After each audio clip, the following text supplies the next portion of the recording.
नान्यास प्रहार रघुपते हृदयास्मदीये सत्यं वदामि च भवान् खिलान्तरात्मा भक्तिं प्रयच्छ रघुपुंगव निर्भराम में कामादिदोषरहितं कुर्मान समचा। भक्तों, श्री भागवत जी की कथा में चर्चा की कि राजा कंस की आज्ञा से मथुरा से अक्रूर जी भगवान घनश्याम जी को और भगवान बलराम जी को लेने ब्रज आए हुए हैं। रात्रिवास हुआ। कन्हैया ने बाबा नंद से चर्चा की कि बाबा मेला देखने मथुरा जाना है हमें अक्रूर चाचा के साथ। नंद बाबा ने भी रात में ही तैयारी बना ली, पूरे नगर में दुहाई करवा दी कि जिसे मथुरा मेला देखने चलना हो चले। सभी ब्रजवासी भी तैयार हो गए। अब सवेरा हुआ। नंद बाबा ने बैलगाड़ियों में कंस को कर के स्वरूप देने के लिए छाछ, दही, माखन आदि लादकर सभी ब्रजवासियों के साथ मथुरा के लिए निकल पड़े। इधर अक्रूर जी के रथ में सवार होकर भगवान घनश्याम जी और बलराम जी निकले। जैसे ही अक्रूर के रथ से भगवान जी बलराम जी के साथ निकले तो क्या होता है?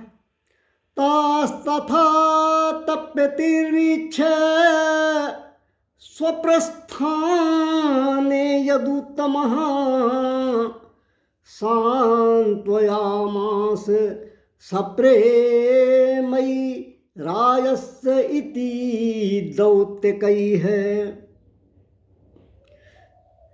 जैसे ही अक्रूर जी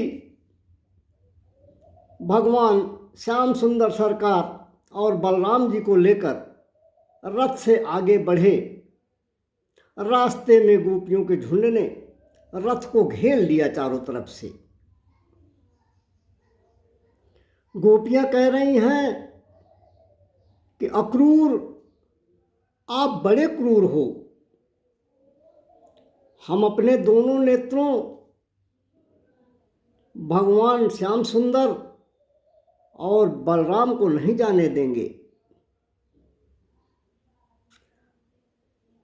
अब अक्रूर जी ने भगवान की ओर तिरछी निगाहों से देखा। बोले, कन्हैया, इस तरह से तो ये हमारे मार्ग अगर अवरुद्ध किए रहेंगी तो ये जाने ही नहीं देंगी। अब भगवान गोपियों की विरह व्यथा जान रहे हैं, गोपियों की पीड़ा जान गए भगवान। भगवान के बारे में तो कहा जाता है कि जन अवगुण अभिमान न काऊ, दीन बंधु अति मृदुल स्वभाव। भगवान ने गोपियों की पीड़ा को समझा,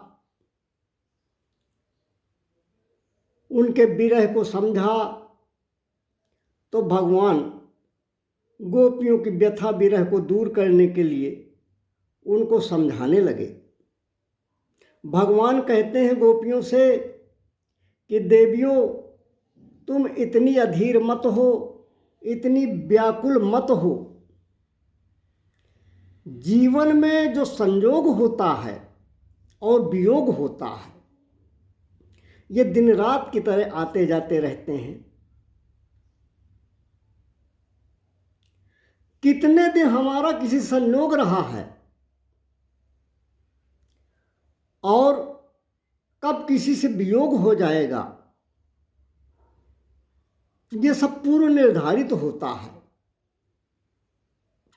इसीलिए कहा गया है कि सुखे दुखे समय कृत्वा लाभा लाभो जया जयो।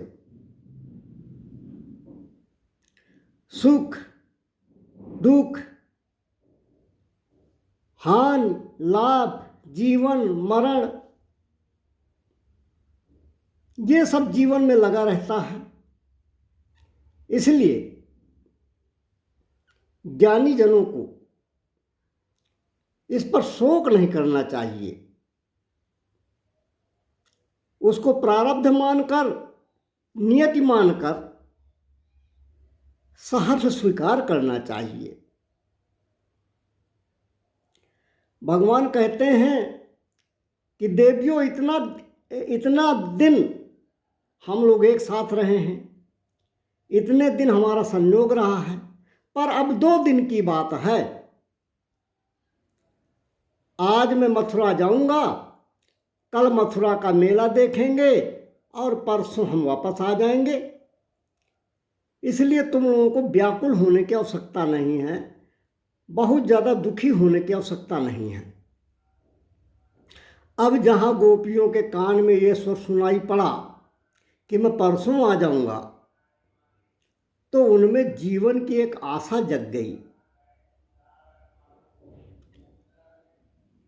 आशा जगी, मार्ग कुछ खाली हुआ, और जैसे ही थोड़ा सा मार्ग खाली हुआ, अक्रूर जी ने मौका पाया और वायु वेग से रथ को दौड़ा दिया।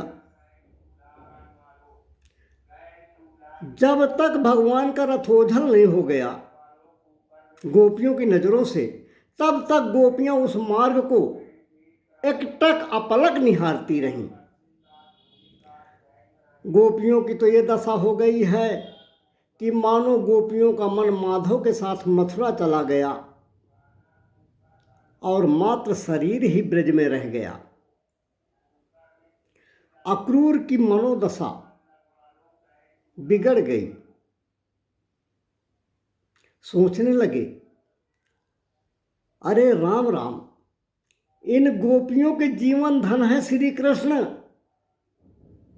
और उनके जीवन धन श्री कृष्ण को मैं किस प्रकार क्रूरतापूर्वक छीन कर लिए जा रहा हूँ। ऐसा लगता है कि जैसे मैंने गोपियों के प्राण ही छीन लाया हूँ। अक्रूर जी विचार करते हैं कि वास्तव में मैं बहुत निष्ठुर हूँ, इतना निष्ठुर हूँ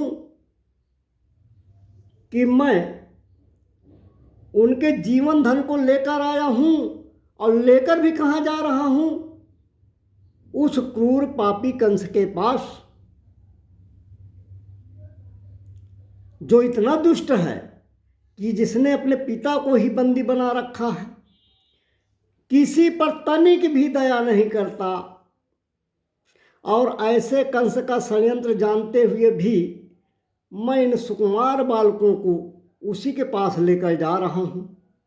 भगवान न करे यदि कंस ने इनका कुछ अहित कर दिया, कंस ने इनको कुछ नुकसान पहुँचा दिया, तो ये गोपियाँ तो मुझे कभी नहीं क्षमा करेंगी। यह सब सोच सोच कर अक्रूर जी बेचैन हो रहे हैं। भगवान कान्हा सरकार अक्रूर की मनोदशा समझ रहे हैं। भगवान विचार करते हैं कि चाचा जी हमारा लगता है स्वरूप भूल गए हैं। चाचा जी जब मथुरा से वृंदावन को चले थे तो हमारे स्वरूप को इनको पूर्ण ज्ञान था, किंतु अब लगता है इनको हमारे स्वरूप का बोध नहीं रहा। ये बेचैन हो रहे हैं, हमारी सुरक्षा को लेकर बेचैन हो रहे हैं। अचानक यमुना जी के तट से रथ निकला। यमुना जी का स्वच्छ और निर्मल जल देखकर अक्रूर जी स्नान करने की इच्छा किए। बोले, कृष्ण आज्ञा हो तो स्नान कर लें। भगवान बोले, चाचा जी अवश्य, हमारे आज्ञा की क्या आवश्यकता है,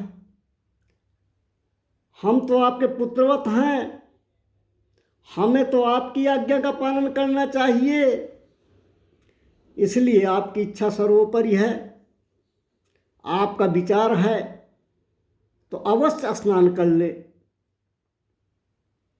अक्रूर जी बोले, कृष्ण तुम भी स्नान कर लो, बलराम तुम भी नहा लो। भगवान बोले, चाचा जी हमें पानी से भय लगता है, आप ही स्नान करो, हम तब तक दोनों भैया रथ पर ही बैठे हैं। अक्रूर ने कहा, ठीक है, मैं नहाने जा रहा हूँ। अब जैसे ही अक्रूर जी ने जमुना जी के जल में डुबकी लगाई कि भगवान घनश्याम जी, बलराम जी पानी के अंदर उनको दिखाई देने लगे। अक्रूर जी घबराए, हे भगवान, अभी तो ये बच्चे कह रहे थे हमें पानी से भय लगता है, हमें नहीं स्नान करना, और ये तो तुरंत ही पानी में कूद गए। अब अक्रूर जी तुरंत बाहर निकल आए। जैसे ही बाहर निकले तो देखा दोनों भैया रथ में बैठे बातें कर रहे हैं। अक्रूर जी सोचने लगे कि यह तो रथ पर ही बैठे हैं दोनों भाई, तो दोनों नीचे कैसे, पानी के अंदर कैसे दिखाई दे रहे हैं। अब अक्रूर जी ने फिर से डुबकी लगा दी तो देखते हैं कि दोनों भैया जल के अंदर हैं। अब अक्रूर जी का माथा घूम गया, बाहर फिर निकले तो दोनों भाई रथ में। अक्रूर जी डुबकी लगाते हैं तो दोनों भाई जल में दिख रहे हैं, और जब बाहर निकलते हैं तो दोनों भाई रथ में बैठे दिखते हैं। चकरा गए अक्रूर जी। अब की बार डुबकी लगाई तो हमारे कान्हा सरकार चतुर्भुज रूप में जल के अंदर प्रकट हो गए। बलराम जी शेष नाग बन गए। अक्रूर जी देखते हैं कि हमारे कन्हैया सरकार जल के अंदर शेष नाग जी के ऊपर विराजमान हैं, और ब्रह्मादिक देवता वहीं पर प्रकट होकर नाना प्रकार के मंत्रों से उनकी स्तुति गा रहे हैं। अक्रूर जी नारायण के साक्षात दर्शन पाकर गदगद हो गए। धन्य हो गया अक्रूर जी का जीवन। अक्रूर जी बोले, मैं तो भूल गया था कि यह तो साक्षात नारायण ही पृथ्वी का भार उतारने के लिए धरातल पर आए हैं, धराधाम पर प्रकट हुए हैं। मेरी अज्ञानता तो देखो, मैं अज्ञानवश इनको नन्हा सा बालक समझकर घबरा रहा था, इनकी सुरक्षा की चिंता कर रहा था, विचार कर रहा था कि कंस इनका कुछ अहित न कर दे, कंस इनका कुछ नुकसान न कर दे, पर इनका कोई क्या बिगाड़ेगा।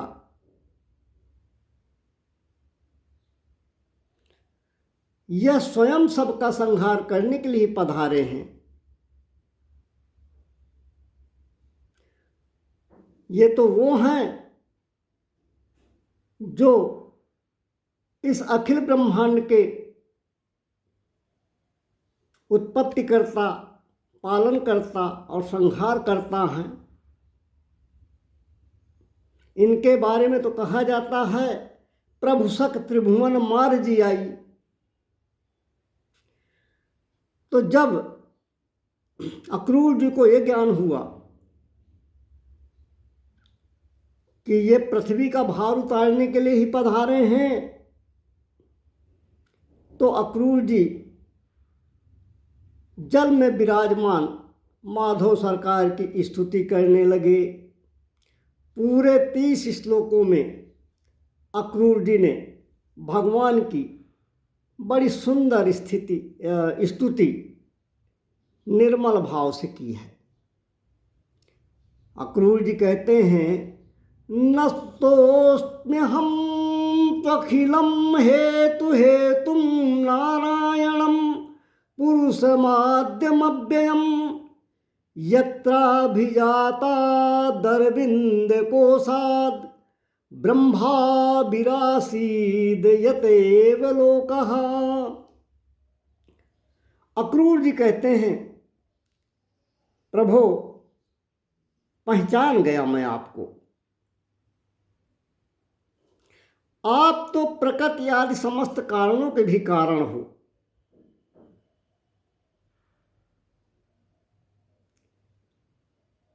आप सच्चिदानंद रूपाय हो।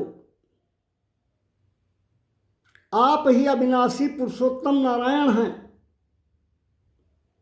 आपके ही नाभि कमल से ब्रह्मा जी प्रकट हुए और आपकी कृपा से, आपके निर्देश पर उन्होंने अखिल सृष्टि की रचना की है।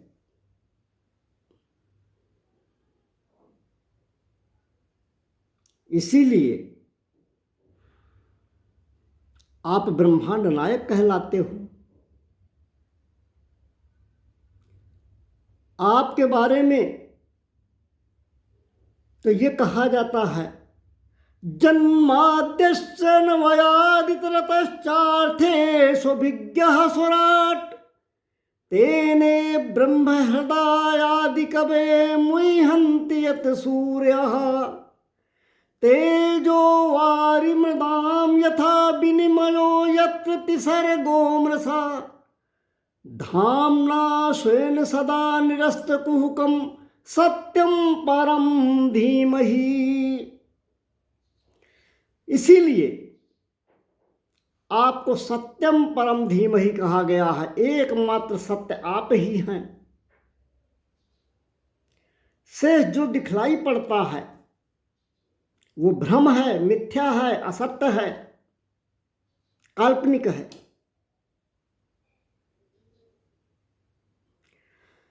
तो ऐसे हे प्रभु, आपको मेरा सादर प्रणाम है। आपने ही त्रिविक्रम अर्थात वामन बनकर बलि को छलने के लिए पधारे हैं। आपने ही बाराय बनकर इस पृथ्वी का उद्धार किया है। आपने ही परशुराम बनकर आतताई अत्याचारी हाय बंसी क्षत्रियों का संहार किया था। और आप ही श्री रामावतार में आकर रावण जैसे दुष्ट राक्षस का विनाश किया था। और आज आप ही चतुर्भुज रूप में पुनः प्रकट हैं, जो लीला रूप धारण करके कंस व अन्य पापियों का नाश करेंगे। हे दीन दयालु, हे कृपा सिंधु, मेरा आपको बारंबार प्रणाम है। अक्रूर जी भगवान की स्तुति कर रहे हैं, प्रार्थना कर रहे हैं। आइए अक्रूर जी के साथ हम भी एक भजन गुनगुना लेते हैं टूटे फूटे शब्दों में। हे दयामय आप ही संसार के आधार हो, आप ही करतार हो, हम सबके पालनहार हो। हे दयामय आप ही संसार के आधार हो, आप ही करतार हो, हम सबके पालनहार हो। जन्मदाता आप ही, माता पिता भगवान हो, सर्व सुखदाता सखा भ्राता हो, तन मन प्राण हो। आपके उपकार का हम ऋण चुका सकते नहीं, बिन कृपा के शांति सुख का सार पा सकते नहीं। दीजिए वह मति हमें सद्गुणी संसार में, मन हो मंजुल धर्म में और तन लगे उपकार में। हे ईश बहु उपकार तुमने सर्वदा हम पर किए, उपकार प्रति उपकार में क्या दूं तुम्हें इसके लिए। है क्या हमारा सृष्टि में यह सृष्टि सब तुमसे बनी, संसार ऋणी हैं हम तुम्हारे, तुम हमारे ही धनी। लोक शिक्षा के लिए अवतार था जिसने लिया, निर्विकार निरीह होकर नर सदृश कौतुक किया। श्री राम नाम ललाम जिसका सर्व मंगल धाम है, प्रथम उस सर्वेश को श्रद्धा सहित प्रणाम है। हे देव देव प्रणाम देव, प्रणाम लाखों बार हो, फिर प्रणाम प्रणाम तथा प्रणाम बारंबार हो। हे दयामय आप ही संसार के आधार हो, आप ही करतार हो, हम सब के पालनहार हो। हे दयामय आप ही संसार के आधार हो, आप ही करतार हो, हम सब के पालनहार हो। शेष कथा आगे कहने का प्रयास करेंगे। बोलिए वृंदावन बिहारी लाल की जय।